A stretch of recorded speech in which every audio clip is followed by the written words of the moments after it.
A real pleasure to have you here with us in beautiful Cannes. Maybe you could begin with a brief introduction to your film, Vietnam. For people who don't know anything about it, what can they expect? I'm Truong Minh Quy, the filmmaker from Vietnam. So this year I have a film in Un certain regard, Vietnam. Basically, this is a love story, yeah, with different layers of history and mythical story. But yeah, you can expect to see a very sweet love between two young men in the film. And can you tell us a bit about the genesis of the project? I understand one of the things that sort of sparked the idea was that container being found with the immigrants in the UK. Yeah. So was that sort of the initial starting point, or was it also this love story as well, these two key characters? So in Vietnam is at the same time the continuation of my cinematic concerns, like about memory, history, family history, gay love story.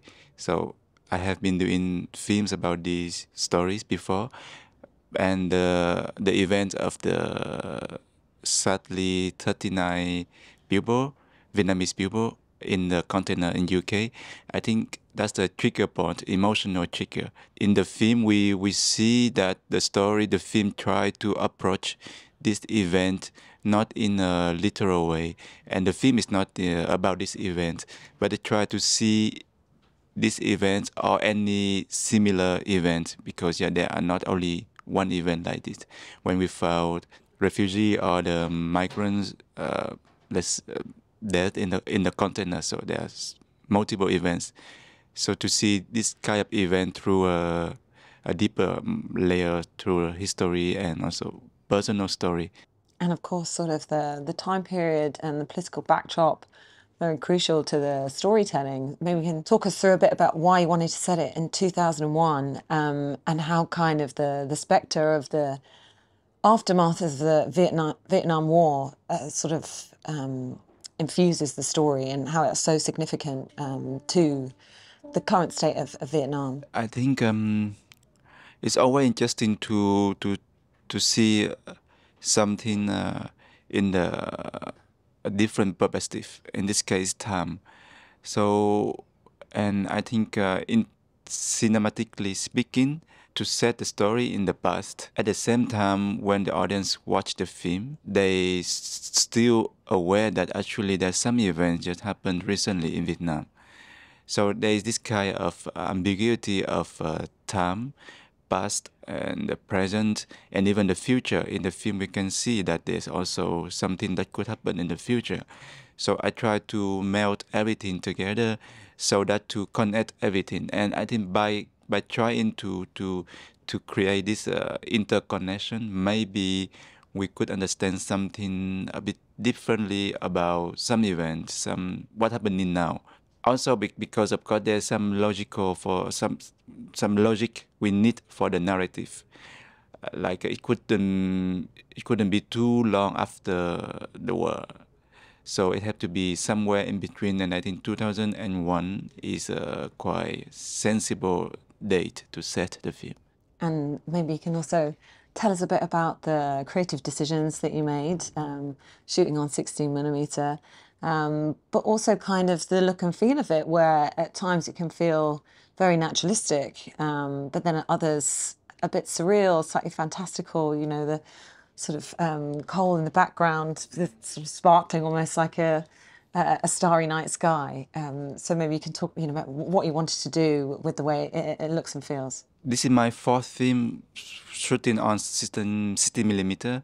I think several years ago I decided to try 60mm because I think it's the dream of every young filmmaker to try this medium. And starting from that point until now, I feel it's natural just to film on 60mm. And actually to film on 60mm, I feel it gives more calm to the shooting, because you don't have to constantly check the monitor, because the monitor is very bad quality, even worse than this monitor. So you cannot check the color, you only can check the frame. So I think in a way, you have to just what you see on set directly in front of your eyes, and you have to adjust the dB. Yeah, you mentioned about something about like a surreal and something like that, like I think it all starts with the reality, because like the feeling of starry night inside the underground coal mine is there. Because if we go deep inside the coal mines, we will see how beautiful the coal reflect the light, and because it's dark. And I think the darkness gives the imagination, because we don't see anything but the dark and the glittering white dots. So it's give a lot to the imagination. And I think all of these, let's say, imagination or fantasy, is all based in the reality. And actually, when we see the film, we can see that we don't try to to enhance or to make it much more than what it is already there. So the feeling of surreal, the feeling of some kind of dream is already there. Yeah. And can you tell us about your casting process and how you landed on Dao and Pham to play your Vietnam, and how did you work with them to achieve your vision? So I think the main approach for the casting in this film is I would like to work with non-professional actors. So almost like, let's say, 90% of them are non-professional actors, especially the four main cast. We did all kind of casting methods like open call and go around. And for the two main characters, one we got from open call, and one is from a recommendation from a friend, and then so it's a combination of every elements. Yeah, and I think working with non-professional actors actually for me is more relaxing, because there is something more direct, more transparent between me and them. Because for me, if we work with an experienced actor, we always have this kind of expectation. We always have this kind of frame when we approach them. But with non-professional actor, it's about a human being. So we don't expect anything, and then we start to discover what is inside of them, and how by any coincidence, they match the character, or the character match them. So that's the very mutual process. Yeah. And it's, ambitious in terms of all the different locations that you capture, the different types of scene, the intimate scenes. What for you perhaps might have been some of the most challenging scenes to pull off? And on the other side, did you have a favorite moment on set?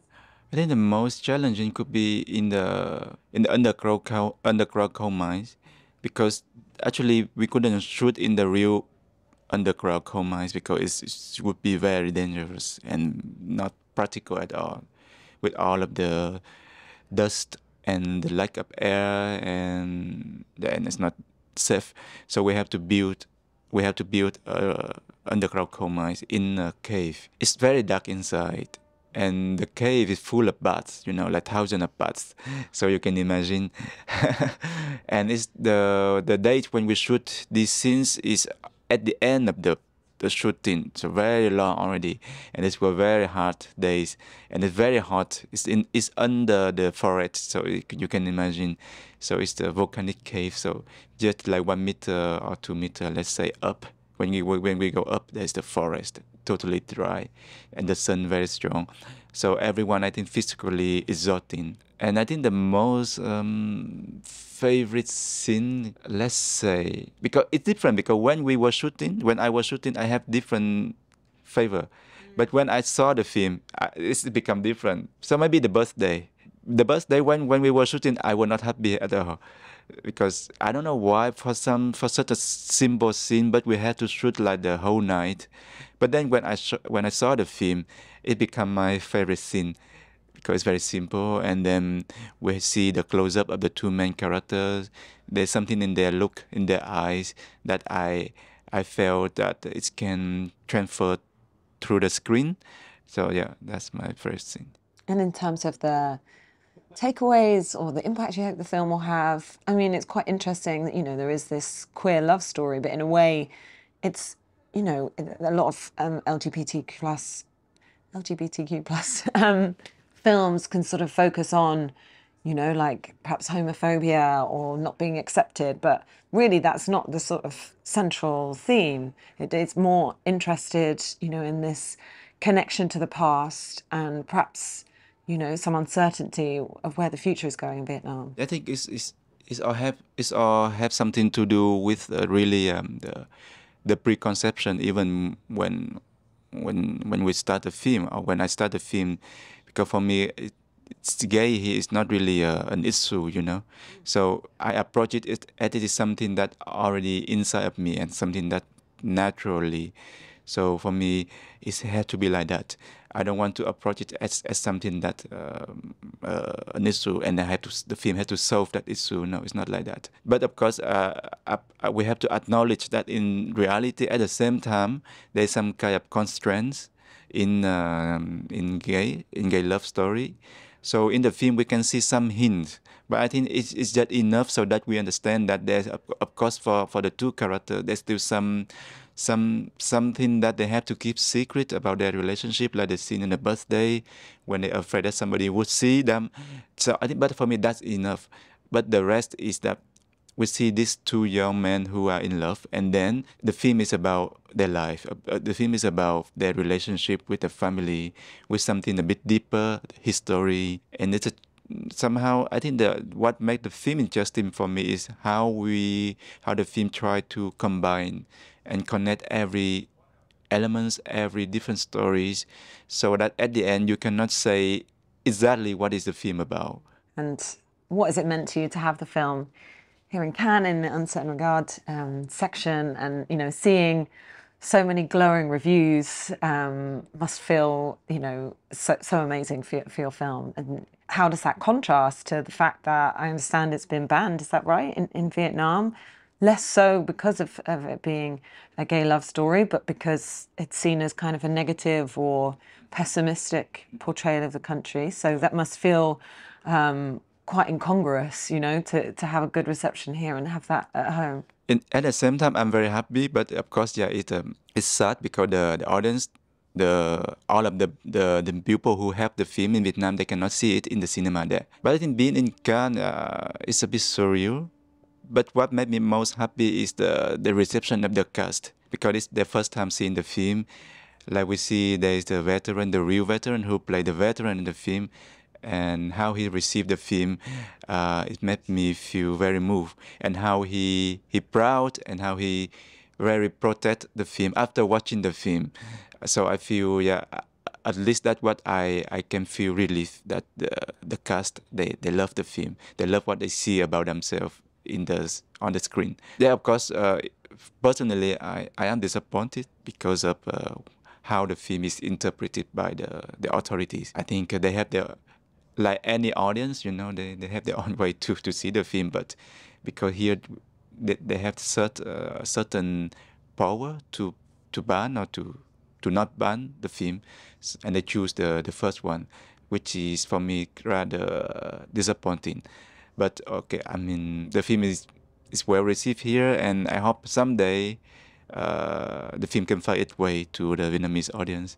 Do you already know what you might be working on for your next film?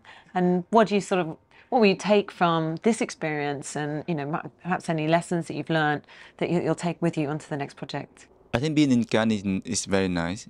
I think it's very nice, and sometimes a bit overwhelming for a young filmmaker. For me, the most important thing is keep moving on. So I think after this, I have to start right away a new thing, to move on to something new. I mean, and I have several ideas. Yes, so, and we have to develop maybe two projects at the same time, and to see which one is more feasible. And of course, it will still about Vietnam. It will still continuation of, well, I mentioned before, memory, home, and nostalgia, melancholia, love, whatever. Yes, yeah. Amazing. Thank you so much for sharing all that with Thank me. you. Congratulations on the film, and really enjoy the rest of the time here in Cannes. Thanks a lot. Thank you.